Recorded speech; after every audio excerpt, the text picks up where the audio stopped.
Greetings. So I'm gonna do one quick collective read, just real fast. I have been getting these strange, like strange clouds, strange things, or stranger things, or stranger things, or whatever. So I thought I would just pull some random books off my bookshelf that were kind of jumping out at me. These are the ones that came out. This is In Her Shoes by Jennifer Weiner, Jesus Calling, a devotional by Sarah Young, and The Golden One by Elizabeth Peters. So I'm going to randomly open 2 pages on each. 227, In Her Shoes. Are you ready to go to the market? Corinne asked. Maggie nodded, then remembered that nodding would do her no good. All set, she said. By the way, do you like this head wrap? I got it from Urban Outfitters a long time ago, and now I just rock it whenever I want. So I like it because I don't have to do my hers, my little curly cues. Anyway, Corinne used her fingertips to extract a single bill from her wallet. This is $20, she asked. Hey, don't be knocking down my lantern now. Thank you. Maggie inspected the bill and said that yes, it was a 20. Has anyone ever just handed you a 20 and been like, go buy yourself something nice? That's fun when that happens. That's all the money machine gives out, said Corinne. Then why are you asking me, thought Maggie. Then she realized that it was possibly a test. And for once, she managed to pass on her first try. You can go to Davidson's Market. It's right up the street. Do you want a flower with a smell? Asked Maggie. Like lilacs or something? Corinne shook her head. No smell will be necessary, she said. Use your discretion. Do you need anything else while I'm there? Sorry. While I'm there made my voice crack. Excuse me. Channeling. Just a whole bunch of burpage. Burpage. You know when you do burpees and you get you're doing burpees, like working out, and all the blood rushes to the muscles that you're using instead of yourself. And you get kind of sick to your stomach. That's the feeling I just got right now. I don't know why, I'm just channeling. Do you need anything else while I'm there? Corinne seemed to consider this. Yes, you can surprise me, she said. Maggie walked to the market thinking of what she might buy. Daisies, for starters, and she was lucky to find bunches of them clustered in a green plastic tub out front.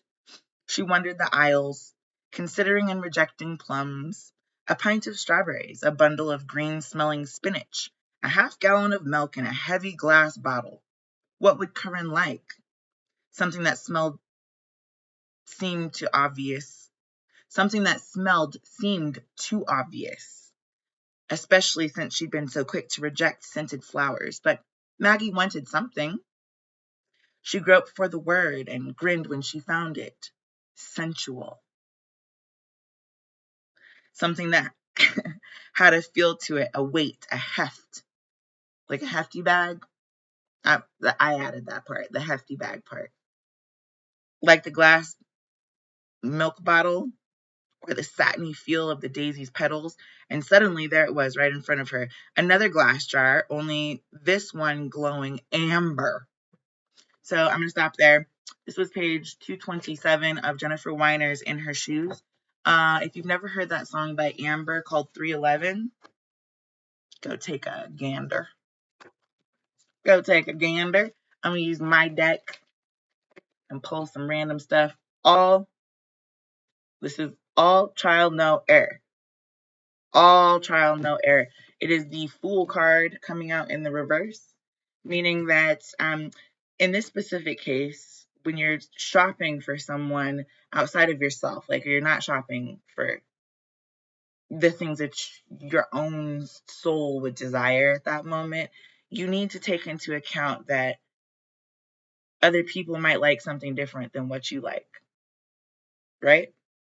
And that's okay. It just means that you've got to be open and willing to be flexible in those moments. While, Maggie is shopping for Corinne, she wonders if she wants something that smells good or bad. Like she's talking about spoiled milk in a bottle or in a jar. Or she's also talking about scented flowers. She's talking about smells, right? I'm just seeing the flowers, the irises on the back of that. This is all trial, no error. Meaning, instead of like just buying something that you're not sure if the other person will like, get what they want. Get what they really want. Instead of just kind of whatever you see, I mean, if the person doesn't know that you're buying them a gift and it's like a souvenir or something, then by all means. Yeah. Keep playing strong. This is a glow boost. This is the strength card in the reverse. So not taking a leap of faith strongly, that's what I'm saying, is that you need to kind of like stick to the script. And if you don't stick to the script that they gave you, then stick to the script that you would have based upon your knowledge of the scenario. So based upon just, if I'm going to judge a book by its cover in this case, I would say a pair of shoes. Sometimes shoes really smell bad. Sometimes shoes really reek up to high heaven. I'm not kidding. I mean, we've all smelled socks, like dirty socks.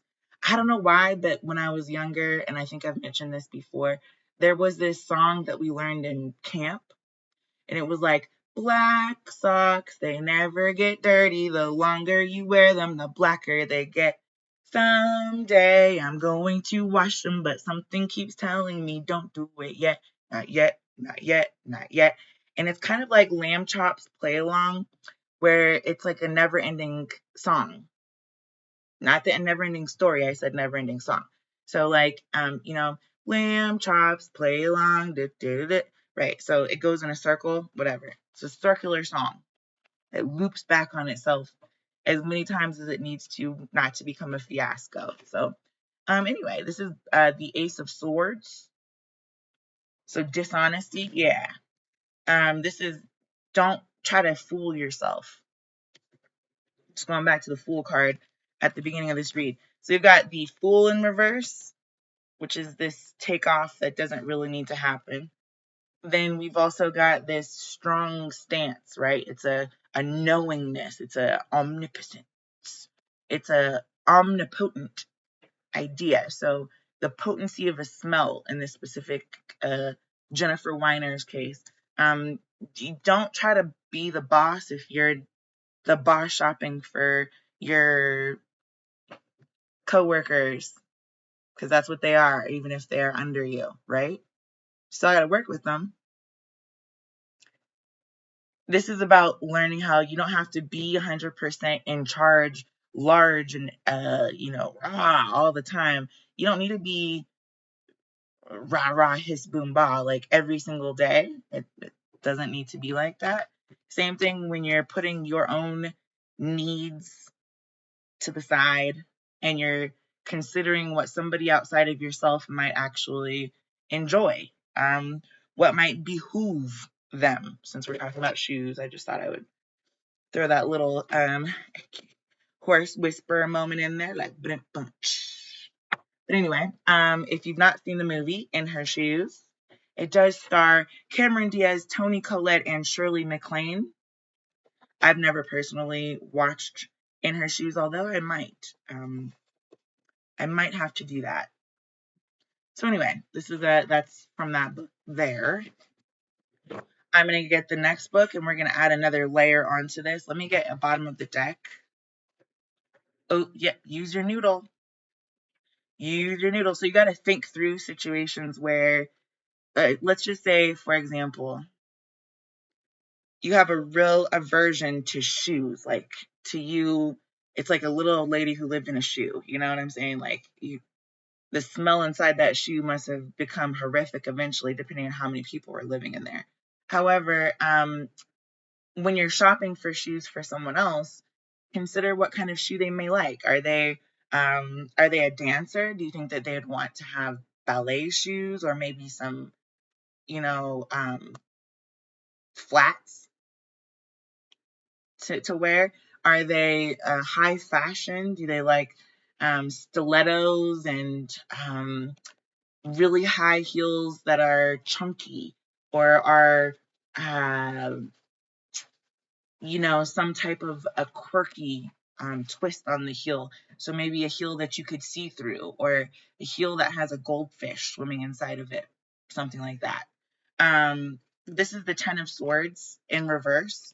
So this is about, not like, you need to dump out your ideas, like kind of if you had a cup of coffee and you're like, this is my kind of shoe, cheers, dump that cup of coffee out and just choose the shoe that would fit the foot. This is a Cinderella moment. Okay.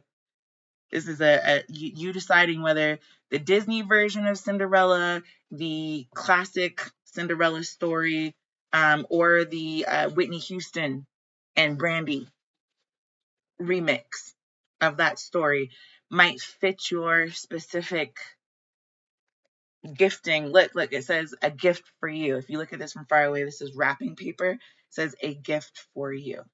Okay. That's what it means to put your Ten of Swords down. Stop trying to gift yourself and gift somebody else. Okay. And you can gift people all different types of ways. I'm just giving examples.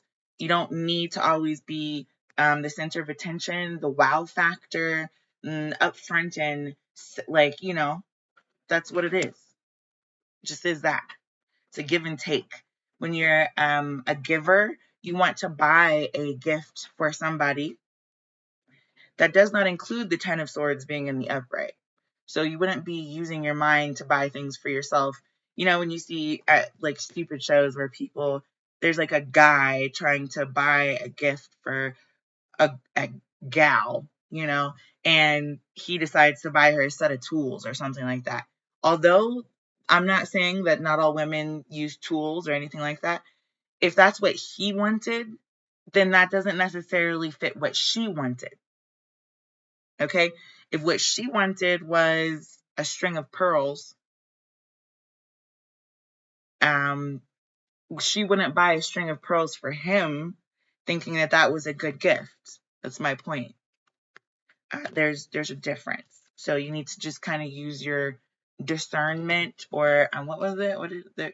There was a specific word. Let me find it.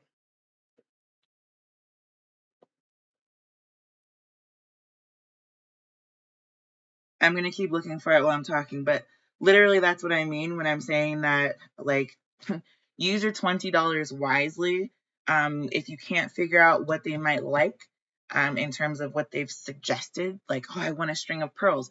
If you can't find the set of pearls, the set of heels, the exact item that they're looking for, use what you do know about the person, understand their personality, demystify some of that, and make it to something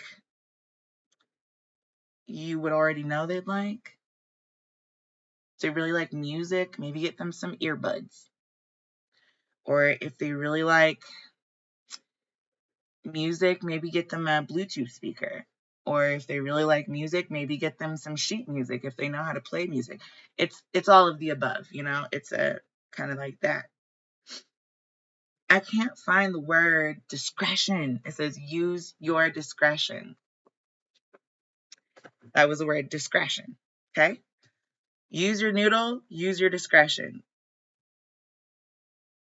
If you don't even like coffee, if you like tea, get yourself a bag of tea. If the other person likes coffee, get them a cup of coffee. Maybe they like chai. I don't know. Okay. Jesus Calling is next. We're at 1444.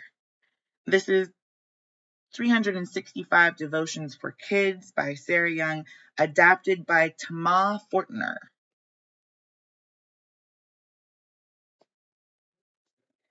like little leaf on with the birdies. Okay.